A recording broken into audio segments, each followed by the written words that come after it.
आज का हमारा जो टॉपिक है वो है नशे के ऊपर। मैं इसलिए खुश हूँ, हो सकता है मेरी दो बातें आप सभी बच्चों को समझ आए और आप उनके ऊपर अमल करें और 4 बच्चों को आगे सुधारने का आप सभी प्रयास करें। ये तो हमें सभी कह देते हैं कि नशा नहीं करना है, लेकिन करना क्यों नहीं है, ये हमें आज सोचना होगा, समझना होगा कि इसके दुष्प्रभाव हैं क्या। प्यारे बच्चों, थोड़ा ही समय मैं आपका लूंगी। मैं छोटी छोटी बातें आपको क्लियर करना चाहती हूँ कि नशे के साथ ऐसा नहीं है कि नशा जो है वो एक 50 साल का आदमी एकदम से शुरू करता है। उसकी लत जो हमें पड़ती है वो हमें बचपन से ही उसकी शुरुआत हो जाती है, या फिर जो बचपन में इससे बचा रहता है तो वो या तो स्कूल में या फिर अपने कॉलेज टाइम में किसी ना किसी के चंगुल में फंस जाता है। ये मैं हमेशा आपको बताती हूँ कि जब आपको इस चीज़ की शुरुआत होती है तो वो कैसे होती है। नशा करने के बाद तो आप बेबस होते हो, पर इस बात को आपने पहले ध्यान में रखना है कि जब आपने नशा किया ही नहीं, आप उसके बारे में जानते ही नहीं, यदि आपको कोई ऐसा आदमी मिला जिसने कहा कि ले मेरे कहने से थोड़ा सा इसे चख कर देखो, थोड़ा सा इसे लेकर देखो, तो उस समय तक तो आप अपनी होशो हवास में हो। तो उस समय ही आपको ये चीज़ सोच लेनी है कि मुझे कोई भी चीज़ यदि चखने के लिए दी जा रही है तो वो आखिर में ऐसी क्या चीज़ है जिसके चखने मात्र से ही हम अपने होशो हवास को खो बैठते हैं। वो कितनी बुरी चीज़ है।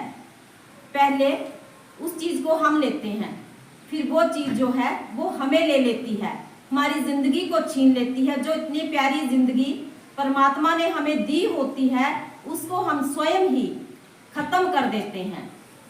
इसके लिए सबसे पहले जो जिम्मेवार हैं वो हमारे माता पिता हैं। इसलिए जो माता पिता मेरी इस बात को सुने तो मैं उन्हें ये बताना चाहती हूँ कि आप अपने बच्चे का विशेष ध्यान दें।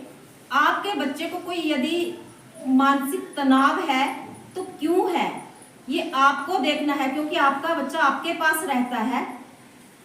कई बार हम शौक के लिए करते हैं, लेकिन वही हमारा जो शौक होता है वो शौक में बदल जाता है। शुरुआत जब होती है तो शौक के लिए होती है कि नहीं मैंने शौकी तौर पे लिया। आजकल बच्चे मैंने देखा ऐसे बोलते हैं कि नहीं ये तो जरूरी है, जो ये नहीं करता तो उसका समाज में कोई नाम नहीं, उसे कोई पसंद नहीं करता, क्योंकि वो पार्टी में बैठता नहीं तो इसलिए उसको सम्मान मिलता नहीं। तो प्यारे बच्चों, मैं आपको सबसे पहले तो मैं अपनी तरफ से ये बताना चाहती हूँ कि इस चीज़ से आप लोगों को दूर रहना है। माता पिता को मैं इसलिए बताना चाहती हूँ कि यदि आपके बच्चे को कोई मानसिक तनाव है तो वो किस प्रकार का मानसिक तनाव है। क्या वो किसी लड़की के चक्कर में तो नहीं पड़ा, वो फंस चुका है, उसको कोई प्रेशर है, उसको कोई डर है, पहले उसने ऐसी कोई गलती कर दी है कि वो उसने किसी लड़की को फंसा लिया है या किसी लड़की ने लड़के को फंसा लिया है, उसके चंगुल में है, फिर जब उसको कुछ नहीं दिखाई देता तो वो नशा करना शुरू कर देता है। कई बार बच्चे को पढ़ाई का तनाव होता है, कई बार बच्चे इसलिए नशा करते हैं कि उनको माता पिता की ओर से ये तनाव होता है कि तूने ये बनना है, कि तूने IAS ऑफिसर बनना है या तूने पुलिस में बहुत बड़े रैंक पे जाना है, और बच्चे को उस चीज़ का शौक है नहीं, बच्चा किसी और लाइन में जाना चाहता है। तो कई बार बच्चे को ये भी मानसिक तनाव होता है। कई बार घर में कोई ऐसी गरीबी होती है या कोई और वजह, कई प्रकार की वजह हैं, तो कई बार बच्चा मानसिक तनाव में होता है। तो माता पिता ध्यान दें, देखें कि हमारा बच्चा जो उसकी डेली की रूटीन है वो उसमें है या वो कहीं अपने रास्ते को बदल तो नहीं चुका। तो उसको प्यार से आप समझाओ, आप उसे बताओ कि बेटा आपने नशा क्यों नहीं करना है। नशा करने वाला चाहे वो कोई भी हो, अभी एक छोटी सी एग्जांपल मैं आपको ताज़ी बताती हूँ कि एक कोई नशा करने वाला, अभी आप लोगों ने भी सुना होगा, तो अभी वो शादी करने के लिए आए और उसने इतना नशा कर रखा, क्योंकि वो आदत होती वो नहीं छूटती फिर, और आगे आए तो उसने इतना नशा कर रखा था कि उसे पहले थोड़ा सा चक्कर आया, वो घर वाले छुपाने लगे, लेकिन ये नौबत आ गई कि उसको टांडा ले जाया गया और उसका नशा जो था वो सुबह तक उतरा नहीं, और दुल्हन पक्ष ने उनको वापिस कर दिया। अब क्या हुआ, कितनी बड़ी बात, लाखों रुपया माता पिता ने खर्च किया होगा, कैसे कैसे अपने बच्चे की शादी का शौक पाला होगा, लेकिन उसकी वो लापरवाही। अब ऐसा तो नहीं है कि वो उसी दिन पीने लगा, उसी दिन खाने लगा, नहीं, वो पता नहीं कब से शुरू हुआ, पर माता पिता ने उसका ध्यान उस समय दिया नहीं, और वो इतना आदी हो गया कि आज वो बैरंग वापिस बिना दुल्हन के वापिस आया। ऐसे जब आप नशा करते हो तो आपकी पढ़ाई खराब हो जाती है। आप बहुत अच्छे बच्चे होते हो, कई बार हमने देखा कई बच्चे बहुत अच्छे होते हैं, लेकिन वो ऐसे चंगुल में फंस जाते हैं कॉलेज में जाकर कि बस उनको नशा ही नशा दिखता है, वो गलत आदतों में चले जाते हैं, वो लड़कियों के चक्कर में पड़ जाते हैं, उन्हें पता नहीं होता, वो बच्चे होते हैं।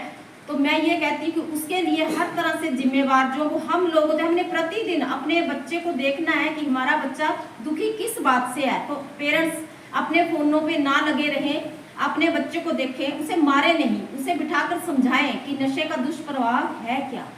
अब जो बेचने वाले हैं, अगर आप में से या हम में से कोई भी ऐसा है कि कोई ऐसा काम करता है, कोई बड़े तस्कर एकदम नहीं बन जाते, पहले छोटे छोटे किले, एक ये पुड़िया देते हैं तेरे पास, ये तूने वहां पहुंचानी है, बस तुझे ना एक बार जाने का 1000 रुपया मिलेगा। तो कई बार बच्चे इस लालच में फंस जाते हैं और वो उनको पता नहीं होता कि वो एक जो पुड़िया उसमें है क्या।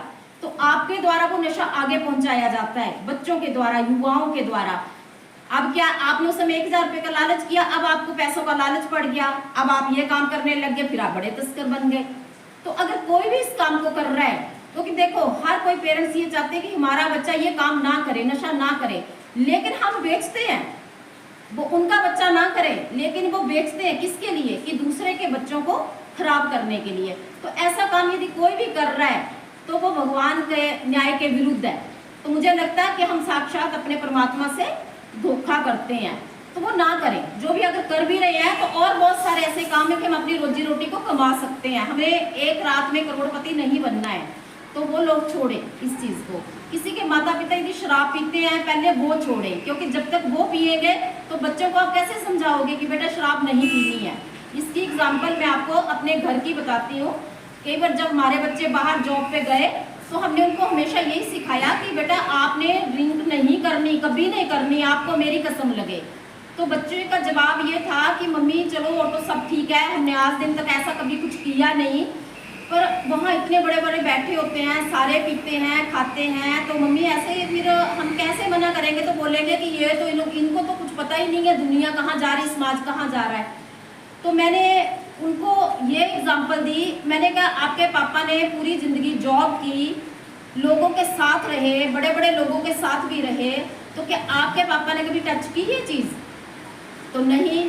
तो मैंने कहा फिर हमें अपने आप को बचाना है, दुनिया क्या कर रही है, वो हमें कौन क्या बोल रहा है कि ये तो ऐसे ही है, इनको तो दीन दुनिया का पता ही नहीं है, जो पीते हैं वो ही सब कुछ होते हैं, ऐसा कुछ नहीं है, आप अपने आप को बचा सकते हो। तो मैंने कहा वो जब मीटिंग में बैठते थे तो क्या वो बाकी जो पी रहे होते थे, जो उनके टीचर साथ में पीते थे, तो क्या आपके पापा पीते थे? नहीं पीते थे। कभी आपने पापा को ड्रिंक करते हुए देखा? नहीं देखा। कभी आपने बीड़ी सिगरेट लेते हुए देखा? नहीं देखा। तंबाकू लेते हुए देखा? नहीं देखा। अपने टाइम पे घर आते हैं। तो देखो जब आपके पापा सही थे तो हमने पूरी जिंदगी उसका सुख किया, ठीक है। जब आप ये चीज शुरू करोगे तो आप हमें दाग लगवाओगे, आपने ये चीज नहीं करनी है। आपकी वाइफ भी ऐसे ही सुखी रहे, वो कैसे होगा? आपने देखा होगा जिनके पापा शराब पीते हैं उनके घरों में लड़ाई होती है ना, कई बार आप में सिर्फ शायद कई होंगे, उनके दे 2 थप्पड़ मम्मी को, 2 थप्पड़ बच्चों को, क्योंकि जब पी लेते हैं तो होशोहवास तो होती नहीं। तो ये चीजें उन घरों में होती हैं जहाँ पर नशा चलता है। तो सबसे पहले जिम्मेवार पेरेंट्स होते हैं कि वो अपने बच्चों को सिखाएं। मैं किसी चीज की एग्जाम्पल किसी दूसरे के ऊपर नहीं देना चाहती, मैं पहले उस एग्जाम्पल को अपने ऊपर लेती हूँ। तो आप लोग भी यही सीखें। अब पापा अगर कर रहे हैं गलती तो करने दो उनको, फिर वो आप ये भी देखो कि आपका परिवार कैसे बर्बाद हो रहा है। तो हमने अपने परिवार को बर्बाद नहीं करना। कल को आप पढ़ोगे, बड़े हो जाओगे, आपकी शादियां होगी तो आपके परिवार दुखी होंगे। तो आपने अपने परिवार को भी दुख से बचाना है। आप पढ़ नहीं पाओगे, आप जिस मंजिल तक पहुंचना चाहते हो आप नहीं पहुंच पाओगे। तो माता पिता जो है वो अपने बच्चे के लिए आदर्श बने, सिखाएं उनको। तो अगर हमने अपने बच्चों को ये चीज़ें सिखाई हैं तो आज हम उसका सुख कर रहे हैं। हमने अपने घर में हर तरह का सुख किया, क्यों? हमें पता ही नहीं है। मुझे तो पूरा अच्छे से वो उसकी वो स्मेल कैसे आती है, बीड़ी सिगरेट की कैसे आती है, वो हमें बस में ही पता लगता है, क्योंकि हमने कभी देखा नहीं ये चीज़। हमने बच्चों को भी ये चीज़ सिखाई। तो मैं चाहती हूँ कि मेरे स्कूल के बच्चे कम से कम, और आपके साथ जितने भी आपके फ्रेंड सर्कल में हैं, उन सबको ये सिखाएं कि ये जो भी चिट्टा विट्टा जो भी है, इन चीज़ों से आप लोग दूर हो जाओ, अपनी ज़िंदगियों को अच्छा बनाओ। हमने इन चीज़ों से भागना है, नहीं तो ये चीज़ें हमें फिर वैसे भगाएंगी। हमारी ज़िंदगी, ये ज़िंदगी बहुत प्यारी ज़िंदगी होती है जो हमें मिलती है परमात्मा की तरफ से। तो हमने इसको जीना है, हमने इसको काटना नहीं है। काटते वो आज जिनके होशोहवाशी नहीं है।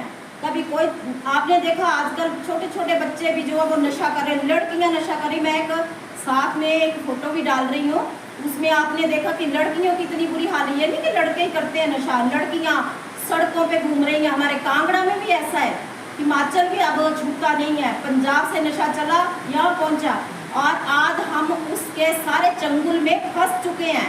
लेकिन आपने इसको भेदना है, हमने इस चंगुल में नहीं फंसना है। तो प्यारे बच्चों, मैं इसमें बहुत सारी ऐसी बातें हैं कि अगर मैं बताने लगूंगी तो बहुत समय लगेगा, पर मैं आपको शॉर्ट में ही बता रही हूँ कि कोई भी किसी प्रकार का नशा, कोई बच्चा, कोई बड़ा बच्चा, कोई बाहर कोई ऐसा आदमी आपको मिलता है कि ये ले जाइए, उस आदमी को पहुँचा दे ये चीज़ जो है वो आपने किसी से पकड़नी नहीं है। कोई प्रसाद के बहाने खिला देता है, कोई कुछ करता है, कोई कुछ करता है। आपको एक बार आदत पड़ गई, फिर आप छोड़ना चाहोगे तो भी आप नहीं छोड़ सकते। तो हमने इस चंगुल में नहीं फंसना है, ना किसी से कोई चीज़ लेके आगे पहुंचानी है, ना वो चीज़ लेनी है। कोई बोले हल्का सा चख के देखे, ऐसा ही है हल्का सा, तो देख तो सही, बस एक बार लिया आपने, फिर आप फंस गए उसके चक्कर में। तो आपने ये चीज़ें नहीं करनी है। तो माता पिता भी इसमें जिम्मेवार है, आगे स्कूल के टीचर्स भी जिम्मेवार है। बहुत सारे स्कूलों में छुप छुप कर टीचर जो हैं वो इस काम को करते हैं। तो दूसरे नंबर पे जिम्मेवार शिक्षक है। तीसरे नंबर पे मान लो अगर पुलिस वाले हैं, अगर वो अपनी सख्ती में पेश आए तो मुझे लगता है हम अपने पूरे समाज को, देश को, विदेश को, मतलब हम सब मिलकर बचा सकते हैं। तो आप लोगों ने इन चीज़ों से दूर रहना है, चाहे वो मेरे टीचर हो, चाहे वो मेरे बच्चे हों, चाहे वो कोई भी हो, चाहे वो मेरे अपने बच्चे हों, तो सबने इन चीज़ों से दूर भागना है। बस आज मैं आपको इतना ही बोलूँगी, क्योंकि इसके ऊपर जितना बोलोगे उतना कम है। आप मेरी शॉर्ट इसमें समझ गए होंगे कि मैं आपको क्या बताना चाहती हूँ। तो अब कोई भी बच्चा कभी भी ऐसा काम, अब आगे आप कॉलेज में जाओगे, आप बड़े हो रहे हो, आप यंग हो रहे हो, आपको कई चीज़ें पता नहीं होती हैं। पेरेंट्स भी बड़े ऐसे बैठे रहते हैं, उनको नहीं पता। अपने बच्चे की आंखों को चेक करो, आपका बच्चा अकेला तो नहीं बैठ रहा है। अगर अकेला बैठ रहा है 24 घंटे वो फ़ोन पे लगा हो, तो क्यों लगा हुआ, कहीं किसी गलत चक्कर में पड़ तो नहीं गया है। तो पेरेंट्स इन चीज़ों में विशेष ध्यान दें। हमारे पास बच्चा 6 घंटे होता है, बाकी टाइम बच्चा पेरेंट्स के पास होता है। इसलिए हम सब मिलकर क्या करेंगे, अपने समाज को बचाएंगे इस नशे से, इस बुराई से। Thank you, thank you, thank you.